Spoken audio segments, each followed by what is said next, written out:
আসসালামু আলাইকুম সুপ্রিয় ভিউয়ার্স, ভাতা সংক্রান্ত আরও একটি নতুন ভিডিওতে আপনাকে স্বাগতম জানাচ্ছি। তো আজকের এই ভিডিওতে আপনারা যারা বিভিন্ন ভাতার টাকা পেয়ে থাকেন, আপনাদের জন্য অনেক বড় সুখবর রয়েছে। আপনারা কিন্তু ইতিমধ্যেই জেনে গেছেন যে আপনাদের ভাতার টাকা অলরেডি বিতরণ করা শেষের দিকে এবং প্রায় প্রত্যেকের অ্যাকাউন্টেই কিন্তু ভাতার টাকা চলে গিয়েছে এবং ভাতার টাকা কতজন লোক পেয়েছে এবং আপনার ভাতার টাকা যদি না পেয়ে থাকেন সেই ক্ষেত্রে আপনার টাকা কবে পাবেন অথবা কি করলে আপনার টাকাটা চলে আসবে এখনই অবশ্যই সম্পূর্ণ ভিডিওটি দেখুন, তাহলে কিন্তু আপনারা বিষয়টি ক্লিয়ার হতে পারবেন। তো এখনও যারা আমাদের চ্যানেলটি সাবস্ক্রাইব করেননি অবশ্যই চ্যানেলটি সাবস্ক্রাইব করে রাখবেন এবং আপনারা যারা প্রতিবন্ধী ভাতার টাকা পাননি, এখান থেকে দেখতে পাচ্ছেন শেরপুরের টাকা পেয়েছে আজকে প্রতিবন্ধী ভাতার টাকা। এই কমেন্টটি করেছে 22 মিনিট আগে এবং 1 ঘন্টা আগে কিন্তু ভাতার টাকা পেয়ে গেছে ময়মনসিংহ থেকে, জেলা ভাকুড়া থানা ইউনিয়নে। দেখতে পাচ্ছেন এখান থেকে আজকে ভাতার টাকা পেয়েছে সন্ধ্যা 6টা 25 মিনিটে 2716 টাকা পেয়েছে এই ভাই। অবশ্যই আপনারা যারা ভাতার টাকা পেয়ে থাকেন অবশ্যই আপনাদের অ্যাকাউন্টে চেক দিবেন, অবশ্যই ব্যালেন্স চেক দেন। আপনাদের টাকা কিন্তু প্রায় চলে গিয়েছে এবং অবশ্যই আপনি হয়তোবা টাকাটা পেয়ে গেছেন, আপনার ফোনে হয়তোবা SMS যায় নাই, তাই অবশ্যই আপনার ব্যালেন্সটা চেক দিবেন আপনার ফোনের। আপনার নগদ অ্যাকাউন্ট হোক, বিকাশ অ্যাকাউন্ট হোক। এবং অনেকেই কমেন্ট করেছে যে আগের নাম্বারে টাকা আসবে কিনা, যারা যারা নাম্বার আপডেট করেনি তাদের টাকাটা আসবে কিনা। তো বর্তমানে যারা টাকাটা পাচ্ছে তারা কি আগের নাম্বারে টাকা পাচ্ছে নাকি নতুন নাম্বার আপডেট করার পরে সেই সিমে টাকা পাচ্ছে।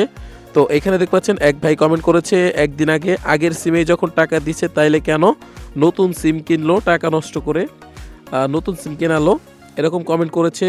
এবং আমি গতকালকে টাকা পেয়েছি, আগের সিমে টাকা পেয়েছি, দেখতে পাচ্ছেন। তো আপনারা যারা দুশ্চিন্তার মধ্যে ছিলেন যে নতুন করে সিম কিনতে হবে কিনা, যারা যারা নাম্বার আপডেট করেনি তারা ভাতার টাকা পাবে কিনা, অর্থাৎ যারা যারা নাম্বার আপডেট করেনি তারাও কিন্তু টাকাটা পেয়ে যাবে, ভাতার টাকা পেয়ে যাবে। অবশ্যই তাদের চিন্তার কোনো কারণ নেই, আগের নাম্বারে কিন্তু টাকা দেওয়া হচ্ছে। হ্যাঁ ভাই, আমি ভাতার টাকা পেয়েছি 2700 টাকা 3টার দিকে পেয়েছি হবিগঞ্জে মাধবপুর থেকে। 3 ঘন্টা আগে কিন্তু আমাদের এই চ্যানেলে কমেন্টটা করেছে এই ভাইটি এবং অনেকেই কমেন্ট করেছে ভাতার টাকা চলে গিয়েছে এবং আজকে এবং আগামীকাল এবং গতকালকে এই 3 দিনের মধ্যে কিন্তু প্রায় সবাই টাকা পেয়ে যাবে। এবং আজকে যেহেতু বৃহস্পতিবার ছিল, আজকে কিন্তু প্রত্যেকের টাকাটা ক্লিয়ার করে দেওয়া হয়েছে। অবশ্যই আপনারা ব্যালেন্সটা চেক দিবেন। আর এইখানে যারা গুরুত্বপূর্ণ কমেন্ট করেছে তাদের কমেন্টগুলো আপনাদেরকে পড়ে শোনাচ্ছি।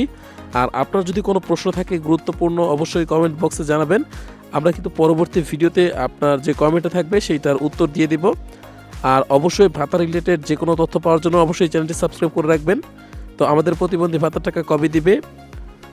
প্রতিবন্ধী ভাতাটা কিন্তু অলরেডি আজকে অনেকের বেশিরভাগের টাকা কিন্তু ক্লিয়ার করে দেওয়া হয়েছে আর বাকি টাকা কিন্তু আবার বন্ধ শেষ হয়ে যাওয়ার পরবর্তী সময়ে কিন্তু আপনাদের অ্যাকাউন্টে টাকাটা পাঠানো হবে। অবশ্যই যারা ভাতার টাকা পেয়ে থাকেন আমার সাজেশন হচ্ছে এখনই আপনারা ভিডিওটা শেষ করে আপনার ব্যালেন্সটা চেক দিবেন এবং দেখবেন যে আপনাদের টাকাটা কিন্তু চলে গিয়েছে। এবং এখান থেকে দেখছেন গুরুত্বপূর্ণ কমেন্টগুলো আপনাদেরকে পড়ে শোনাচ্ছি। টাঙ্গাইল জেলায় ভাতার টাকা কবে দেওয়া হবে? অলরেডি ভাতার টাকা বিতরণ করা শেষ পর্যায়ে রয়েছে। আপনার টাকাটা পেয়েছেন কিনা অবশ্যই ব্যালেন্সটা চেক দিবেন, তাহলে কিন্তু আপনি নিশ্চিত হতে পারবেন। বরিশাল বিভাগে ভাতার টাকা কবে দিবে? তো বরিশাল বিভাগে কিন্তু ভাতার টাকা দেওয়া শেষ পর্যায়ে রয়েছে, আপনি অবশ্যই ব্যালেন্সটা চেক দিন। তো এইখানে আরেকটা কমেন্ট করেছে মামুন খান ভাইয়া, ভাই আমার মায়ের নামে সিম ছিল বাট আমার আইডি কার্ড দিয়ে অ্যাকাউন্ট খোলা, এতদিন পেতাম, নতুন এক নাম্বার দিবেও, সেটা কবে থেকে কার্যকর হবে এটা বোঝাতে চেয়েছেন।